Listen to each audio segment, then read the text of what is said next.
네, 오늘 고성구의 담담 타타 마지막 시간입니다. 그래서 오늘은 특별히 여야의 두 초선 의원들을 모시고 전국을 전반적으로 짚어보는 특집 방송으로 좀 준비를 했습니다.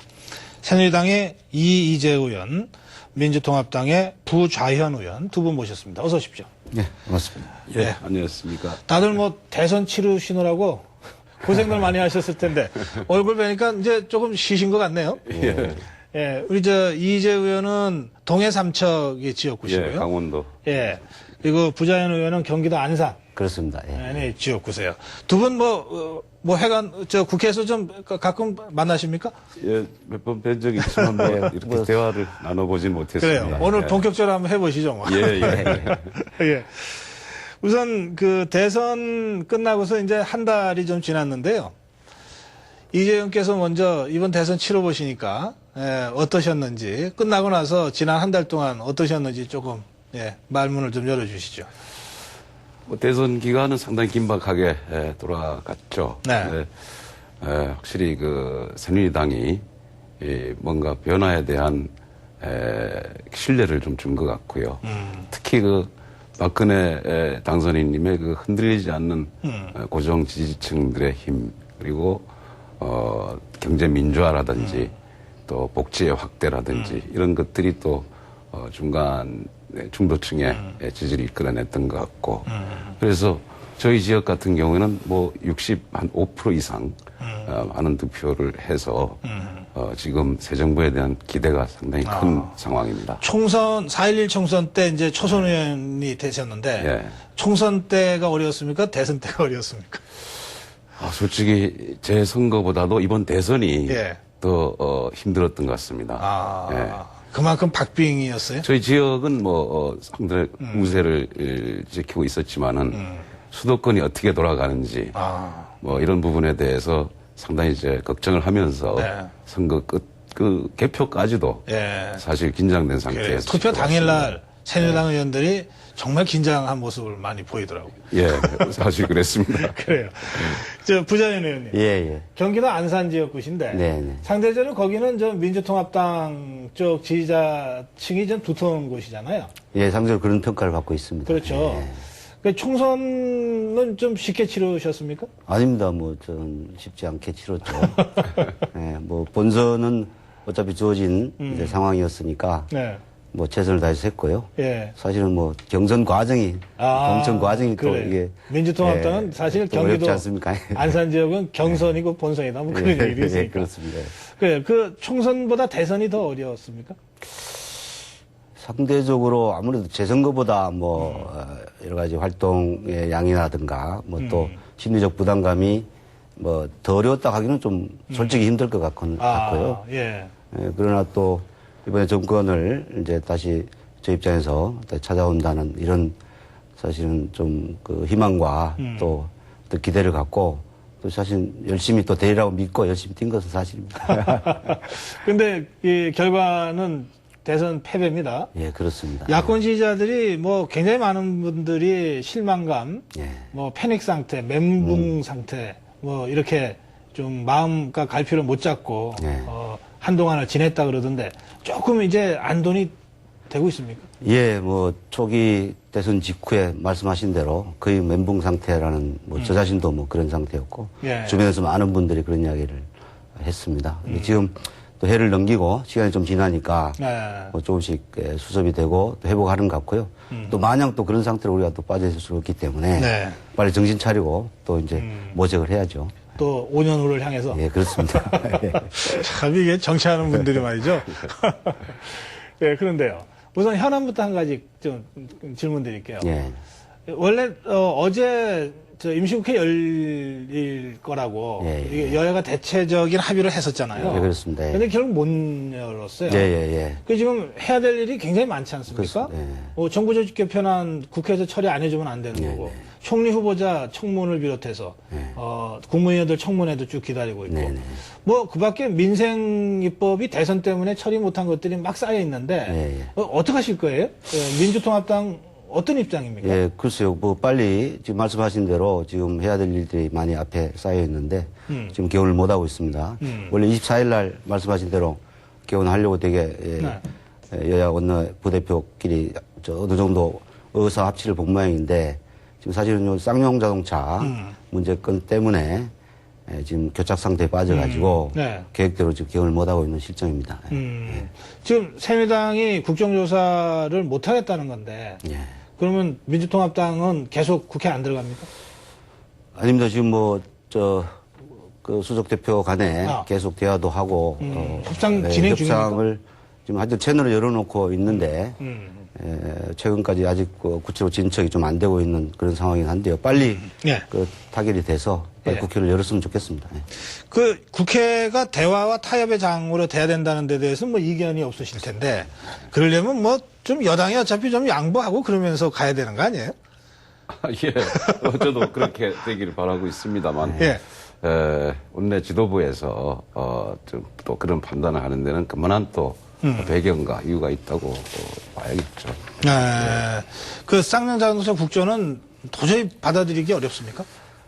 지금 상황이 좀 1월달 들어서 좀 상당히 변한 측면이 있습니다. 쌍용 자동차 상황이 노사 간의 자율적 합의에 의해서 무급 휴직자들을 전원 복직시키로 했고요. 그것이 계기가 돼가지고 지금 쌍용차 경영 정상화 추진위원회라고 하는 거기는 평택 시민들까지 다 합쳐서 그래서 11만 명이나 되는 이제 시민들이 이 자율적 해결에 좀 맡겨달라 하고 하는 요구가 있거든요.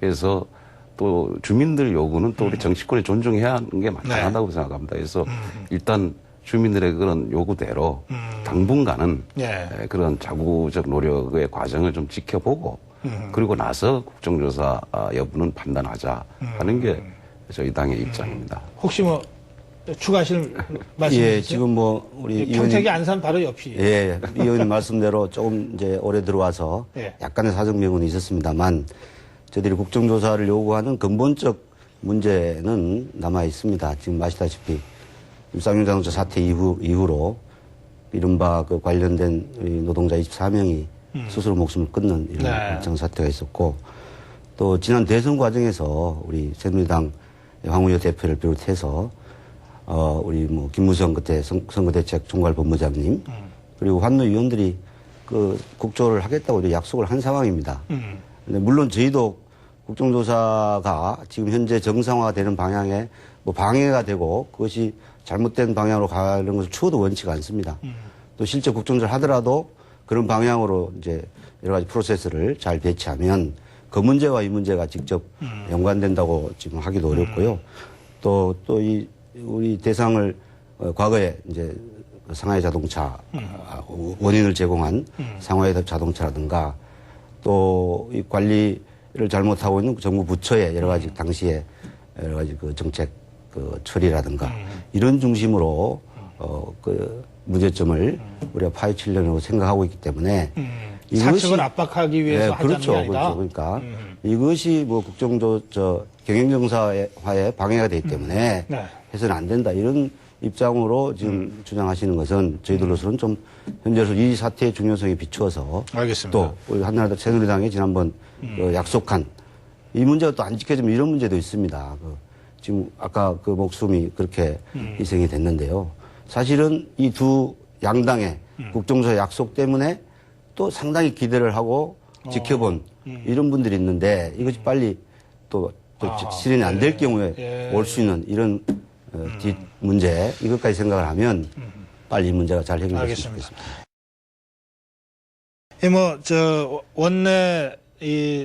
원내 지도부 사이에 지금 계속 협상 중이고 채널이 열려져 있다 그러니까요. 하여튼 이건 좀 지켜보겠습니다. 민주통합당도 이게 쌍용 자동차의 경영 정상화에 부담이 주는 것으로 가려고 하는 건 아니다 이런 입장이시고요. 사실은 그걸 강조하신 거 아닙니까? 지금 노사 간의 자율적 협의를 통해서 정상화시키는 것이 더 중요하지 이런 말씀이시니까 어떻게 보면 상당히 의견 접근이 있을 수도 있는 그런 상황이다. 그런 점을 전제로 협상을 좀 지켜보죠. 어제 박근혜 당선인이 김용준 대통령제 인수위원장을 초대 총리 후보자로 지명했습니다. 어떻게 평가하십니까? 저도 그 언론 보도를 통해서 봤습니다. 김영준 인수위원장님은 참 훌륭하신 법조인이시죠. 네. 또 그리고 장애를 딛고 일어서신 하나의 그 국민들한테 특히 사회적 약자들한테 희망을 줄 수 있는 입지전적 인물이시라고 생각합니다. 네. 그래서 국민 대통합 이미지에도 잘 어울린다고 생각하는데 다만 이제 책임 총리제를 많이 강조하셨는데 저희 당선인께서 책임 총리제라고 한다면은 왕성한 이 국정 여러 분야를 다 챙기면서 활동해야 되고 또 실질적인 어떤 그 권한을 행사할 수 있는 이 강단도 있어야 되는데 그런 부분은 앞으로 좀 더 지켜봐야 평가할 수 있는 문제라고 생각합니다. 예. 역시 좀 의외였죠. 지금 그동안 당선인 인사가 특징이 또 나타났다 이런데 언론에 평가되어 있는 것 같은데, 일단은 이제 인사청문회 과정도 있기 때문에 이제 저희들 다 따져보겠습니다만, 우리 이 의원님 말씀대로 사실은 그런 게 조금 걱정은 됩니다. 근본적인 이제 우리 책임총리제 체제에 걸맞는 실질적인 역할을 과연 잘 할 수 있을지 하는 이제 이런 현실적 문제가 되고, 또 국정 전반을 저희들 아르기 위해서는 여러 가지 국정 경험들이 좀 충분하게 좀 녹아 있어야 될 텐데, 과연 그 역할을 잘 할 수 있을지 하는 점들 앞으로 청문회 과정에서 저희들이 또 저희 당이 잘 따져보도록 하겠습니다. 그 민주통합당 일각에서 또 일부 언론에서 이게 박근혜 직할체제를 위한 인사다. 상당히 비판적으로 그렇게 보더라고요. 그 점은 어떻게 보십니까? 사실은 그런 좀 의구심을 좀 가질 수밖에 없는 그런 상황 같고요.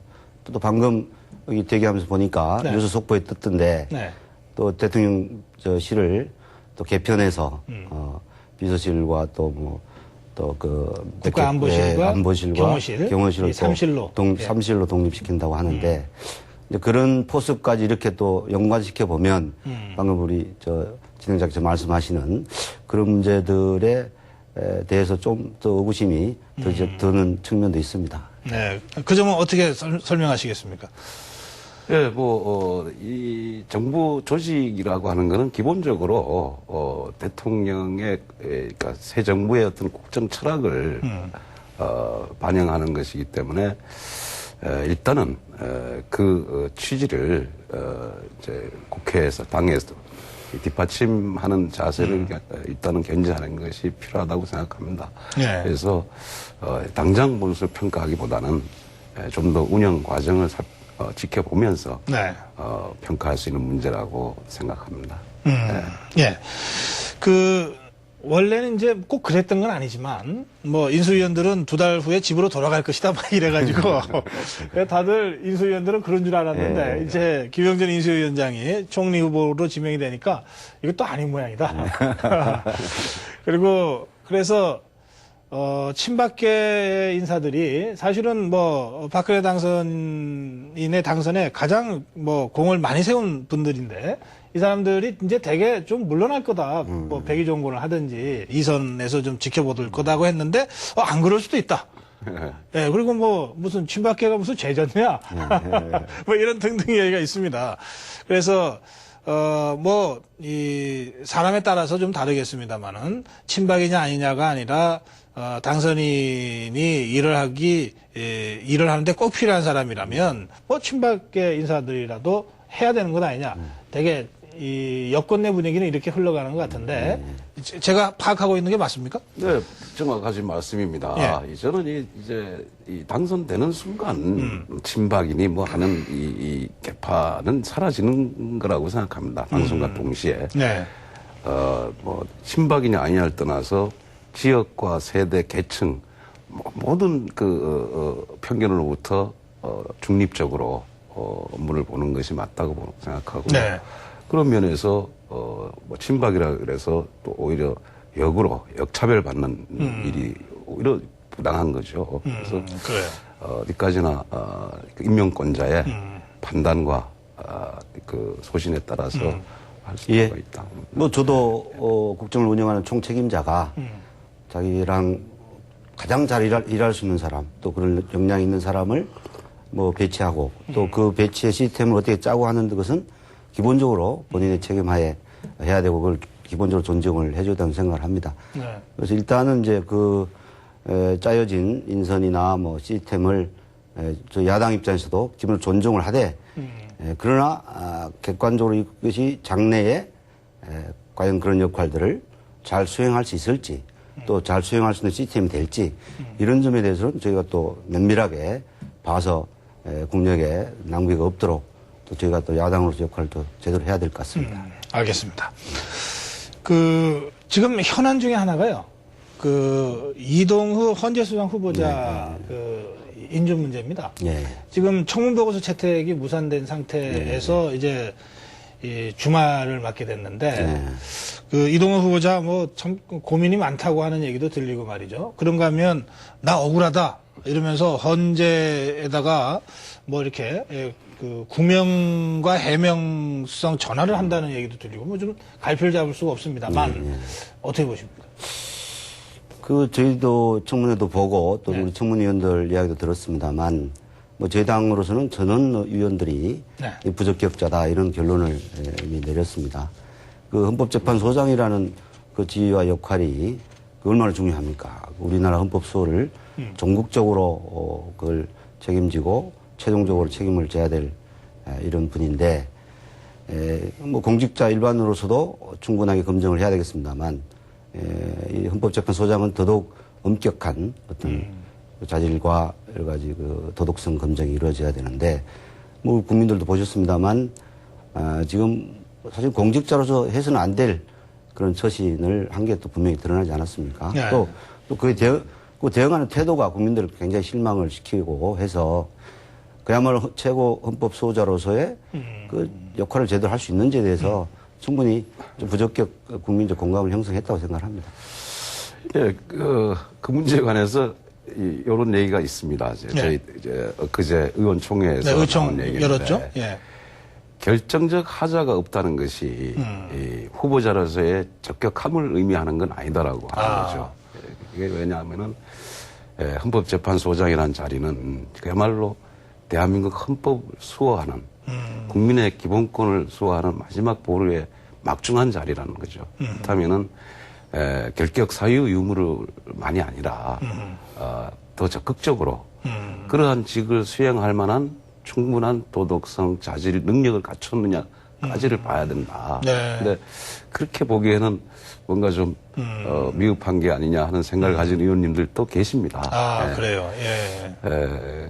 하여튼 그 문제는 일단 뭐 현재 경과보고서 채택이 여야 간 이견으로 지금 무산된 상태니까 계속 진행되기는 어렵지 않겠나 봅니다. 이게 계속 진행되려면 경과보고서 채택이 안 됐기 때문에 강창희 국회의장이 직권상정하는 방법밖에 없잖아요. 그렇다고 보나요? 예. 그 가능성이 조금이라도 있습니까? 제가 판단할 문제는 아직 제가 초선이라서 잘 모르겠습니다만은 그렇게 하는 것은 바람직하지 않다고는 저는 봅니다. 알겠습니다. 아까 의총 분위기를 전해주셨는데 결정적 하자가 없다는 것과 헌법재판소장으로서의 자격이 있다는 것은 좀 차원이 다른 문제다. 청문위원으로 참여한 새누리당의 안효대 의원이 그런 취지로 그렇습니다. 이제 청문위원으로서 동료 의원들한테 입장을 이제 전할 때 그렇게 전했습니다. 그리고 김성태 의원, 청문위원 중에 한 사람이 김성태 의원은 부적격이라고 하는 입장을 좀 분명히 구체적으로 밝혔고요. 그러니까 사정이 이렇기 때문에 이제는 이동호 후보자의 어떤 결단 이것이 이제 불가피한 상황 아니냐. 뭐 그렇게 봅니다. 보이는 것 같습니다. 헌법재판소의 공백을 최소화하고 정상화하기 위해서 빨리 이런 상황에서 본인이 자진 사퇴해서 빨리 해결하는 것이 가장 바람직하다고 지금 보고 있습니다. 그런데 이재 의원님, 저는 사실 정책의총, 그러니까 의총을 보면서요. 그러니까 이항구 원내대표가 상당히 강하게 이거 통과시켜야 된다고 하는 입장을 가지고 있었잖아요. 그러다가 의총 열고 난 다음에 아직 결론 내리지 못하겠다 이렇게 갔잖아요. 역시 의원들의 힘이 큰 것 같아요. 의원총회가 저희 새누리당 내부에서도 여러 가지 의견들이 이제 표출이 됩니다. 네. 그래서 거기에서 보면은 대체적으로 다수 의원들이 어떻게 생각하는지 또 소수 의견이라 하더라도 네. 상당한 설득력을 가지고 있는 경우가 있거든요. 네. 그것이 지금 현재 새누리당을 하여금 일방적으로 당론을 정해서 가지 못하는 배경으로. 그래요. 그러니까 엊그제 의총만 보면 새누리당이 지도부가 그냥 딱 일사불란하게 줄 세워서 이리 가자 뭐 이러는 구조는 아닌 것 같아요. 민주통합당은 어떻습니까? 의총 분위기. 의총 많이 여시지 않아요? 뭐 네. 자주 열죠. 예. 네. 그 분위기가 어떻습니까? 뭐 일단 이제 절차를 보면 기본적인 이제 진행 사항을 서로 공유를 하고 네. 나머지 이제 의원들의 자유 발언 형태로 여러 가지 현안들에 대해서 네. 또 앞으로 또 해야 될 일에 대해서 제 의견을 개진하죠. 그러면 다들 경청을 하고 원내대표나 지도부에서도 이제 그 경청된 내용을 그 합리적 내용과 또 대안들에 대해서는 예. 적극적으로 반영하려는 노력을 하죠. 그러니까 예. 지금 여야 어느 쪽도 뭐 강제적 당론 정해갖고 밀어붙이는 그런 원내 지도부는 아닌 것 같아요. 현재까지는 뭐 저는 그것도 못 느꼈습니다. 예. 초선이지만. 뭐 우선 박규천 원내대표가 또 성품이 그런 분이 아니고. 예, 그렇습니다. 예. 알겠습니다. 예, 뭐 이동욱 후보자 문제는 이 정도로 정리를 해도 충분히 두 분 말씀이 갖는 이 정책 함의가 전달될 거라고 생각합니다. 그 4대강 사업 얘기도 좀 사실 복잡합니다, 보면. 민주통합당은 뭐, 이 4년 내내, 5년 내내 이거 반대했던 정당입니다. 그렇습니다. 예. 그리고 이거 4대강 사업이 아주, 이 심각한 재난을 초래할 가능성이 높다, 이러면서 경고도 하고 그랬는데, 그러나 이제 새누리당은 사실 그 당내에서 이 반대 의견이 있었던 것 같아요. 네. 소수지만. 네. 근데 이게 이렇게 드러내놓고 반대하거나 이러지는 못했던 것 같습니다. 네. 그러니까 어쨌든 뭐 결과적으로 지금 새누리당이 4대강 사업과 관련해서는 책임을 면하기 어려운데, 그런데 지금 이명박 대통령 임기 이제 한 달도 안 남았는데 감사원에 문제가 있다는 감사 결과에 총리실이 막 적극적으로 반박하고 나서서 굉장히 어지럽거든요. 네. 우선 이런 상황을 보는 집권당 의원으로서의 심정이 어떤지 좀 궁금합니다. 예, 정말 안타깝습니다. 감사원이 2차례인가요? 몇 차례 조사를 했는데 네. 그 발표 때마다 왜 결과가 그렇게 상이한 발표를 하는지 네. 결국 그것이 국민으로 하여금 좀 혼란을 초래한 측면이 있다. 그리고 또 결국 또 정부 부처 간에도 갈등이 표출되게 된 데 대해서 예. 우선 하여튼 대단히 유감스럽게 생각하고요. 따라서 이거에 대해서 앞으로 실체적 진실을 밝히는 게 중요하겠다 생각합니다. 그 실체적 진실이 한 달 안에 밝혀지겠습니까? 지금 이 문제를 지금 또 민주당에서도 국정조사를 예, 국정조사, 요구하고 있는 국정조사에 걸로 압니다. 주장을 하고 있죠. 다만 국정조사를 주장하시면 어느 부분을 조사하자는 말씀이신가요? 그러니까 사실은 4대강 사업은 기본적으로 저희 당 입장에서는 해서는 안 될 사업이라고 처음부터 일관되게 지금까지 주장을 해왔습니다. 그런데 계속 이제 우리 이명박 대통령 하에서 밀어붙여서 이런 결과를 나왔는데요. 그러다 보니까 지금 여러 가지 지금 최근에 몇 번의 감사원 발표가 있었습니다. 최근 발표는 이제 지금 현재 상태는 최대 부실화되어 있는 상태라는 걸 발표가 됐지 않습니까? 이런 현재 결과도 그렇고 도대체 이런 사업이 기획 단계부터 또 정책 결정 과정 또 중간에 이게 또 여러 가지 담합 등등 사실은 부패 관련된 문제까지 얽혀서 네, 공정거래위원회가 담합 의혹이 있다고 발표를 이미 했었습니다. 그렇습니다. 예. 이런 시작부터 기획부터 또 과정 또 결과까지 어떻게 보면 총체적 문제점을 안고 있는 이 문제이기 때문에 이것이 지금 정부 차원에서 지금 말씀하신 대로 최종적 감사 권능을 가진 감사원의 발표에 대해서 시행 주체가 그 반발해서 우리가 다시 재검증을 해보겠다. 어떻게 보면 국정 난명상까지 보이면서 그래요. 이런 상태에 나와 있는 이 문제. 당연히 지금 정부가 이걸 검증한다는 건 있을 수 없기 때문에 객관적으로 이 시작과 과정과 결과를 총체적으로 점검을 제대로 하기 위해서는 국정조사밖에 없다 이렇게 보는 거죠. 그렇죠. 이 피감 기관이 지금 감사원을 다시 감사하겠다고 나선 꼴이 됐다 이런 말씀이시죠. 예. 저는 지금 당장 이제 국정조사를 실시할 거냐 하는 문제인데요. 예.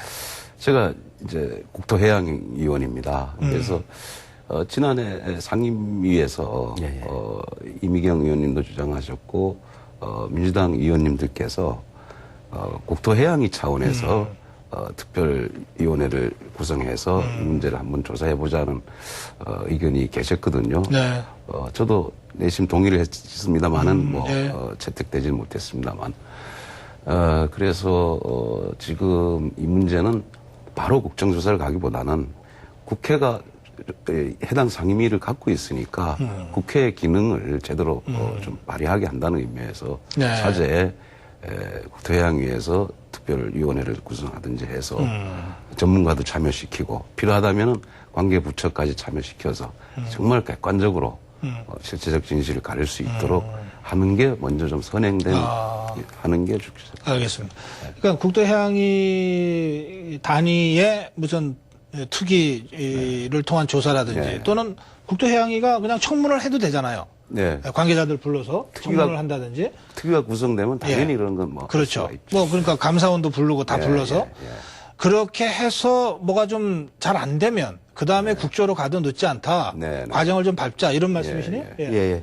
물론 이제 여야 간에 합의가 돼서 그런 방식이라도 일단 시작을 하는 것으로 결정이 되면 당연히 그걸 존중할 수밖에 없습니다만 이 사안의 성격상 해당 상임위만으로 과연 제대로 여러 가지 총체적으로 얽힌 부분을 잘 풀 수 있을지 하는 점이 하나 있고요.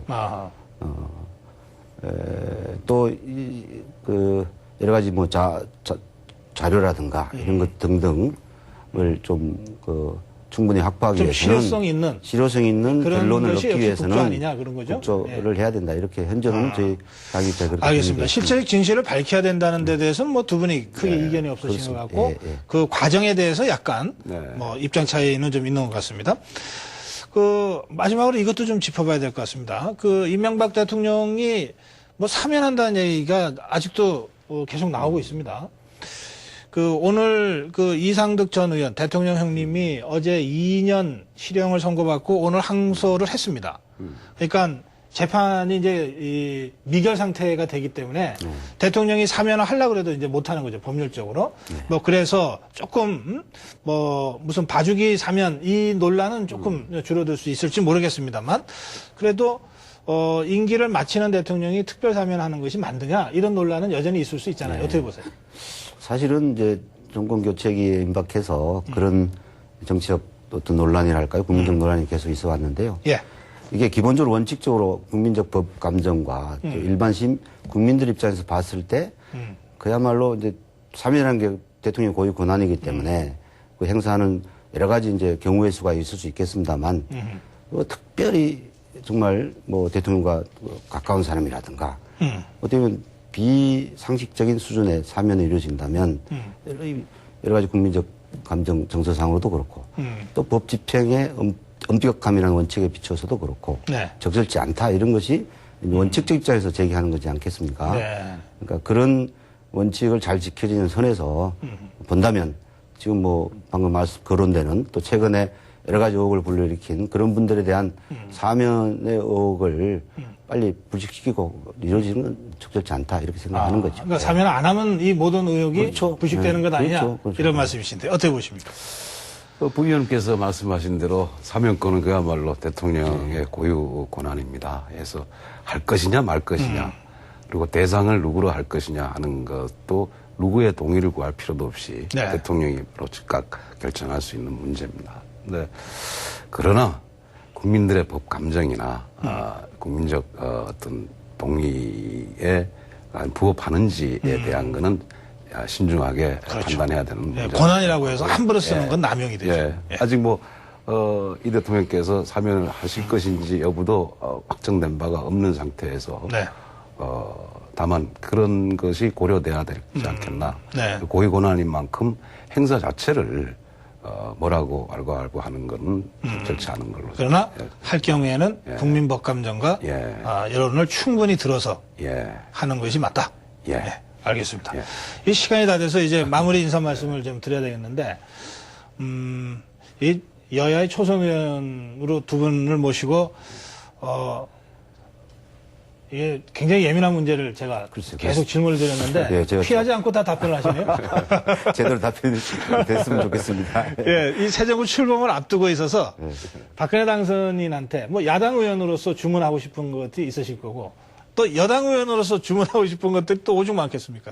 예, 그런데 초점을 맞춰서 마무리 인사 말씀 부탁드립니다. 먼저 이희재 의원께서. 예, 사실 제가 19대 초선인데 19대 국회 보면은 새누리당의 경제민주화 실천 모임이 있습니다. 예. 거기에 이제 운영위원으로 참여했고, 아, 그러시군요. 예. 또 그리고 지난 대선 기간에는 새누리당의 여러 공약들 가운데 네. 경제민주화 추진 공약위원으로 참여를 해서 네. 경제민주화 공약들을 이제 성안했기 때문에 우리 박근혜 당선인께서 앞으로 적어도 경제민주화 관련 공약만큼은 네. 꼭 관철해낼 수 있도록 뭐 우리들이 먼저 노력을 하겠습니다. 국회에서 거기에 좀 힘을 실어주시면 좋을 것 같습니다. 예. 마무리 말씀으로 듣겠습니다. 예, 부자인 의원. 뭐 당선자 신분으로서 우선 좀 부탁드리고 싶은 건 우리 국민의 행복한 시대를 열겠다고 했지 않습니까? 네. 그 국민이 행복하려면 국민 중에 고통받고 아픈 사람이 없어야 국민이 행복하다고 생각합니다. 지금 뭐 쌍용차 문제라든가 또 현대차 또 그 한진중공업 비정규직 여러 가지 좀 고통받는 현장들이 많이 있습니다. 이런 쪽을 좀 찾으시든지 해서 네. 그 아픔을 좀 이제 아우르는 그런 행보를 좀 해주시면 좋겠고요. 또 하나는 그 정치인 이제 공약이 특히 뭐 대선 때 공약은 엄청나게 양도 많고 풍부해서 다 100% 지키신다는 걸 알 수 있겠지만 그 우리 당도 이제 단순히 반대를 위한 야당이 아니기 때문에 네. 그런 제안도 했습니다만 공통된 공약 부분을 또 최대한 이렇게 추스리고 서로 의견을 합치시켜서 그런 부분은 여야가 함께 힘을 합쳐서 그런 것을 실천해 나가고 법을 제정해 나간다면 국민들이 그동안 이 정치를 보는 시선이 근본적으로 크게 달라질 수 있는 계기가 될 것 같기도 해서 그 부분을 함께 좀 잘 부응해서 해줬으면 고맙겠다 말씀드리겠습니다. 네, 고맙습니다. 네, 고성계 담담 타타 오늘이 마지막 시간인데요. 새누리당의 이희재 의원, 민주통합당의 부자연 의원 두 분 다 아주 당 내에서 이 개혁적이고 이 쇄신에 앞장서는 두 초선 의원입니다. 이 두 분과 함께해서 오늘 마지막 시간이 좀 의미 있었지 않나 그런 생각을 합니다. 고맙습니다. 네, 감사합니다. 예. 네, 시청자 여러분 그동안 고성구의 담담 타타를 사랑해 주시고 관심을 기울여 주셔서 아주 행복하게 그동안 방송을 했습니다. 마무리 인사 여기서 드리겠습니다. 여러분 고맙습니다.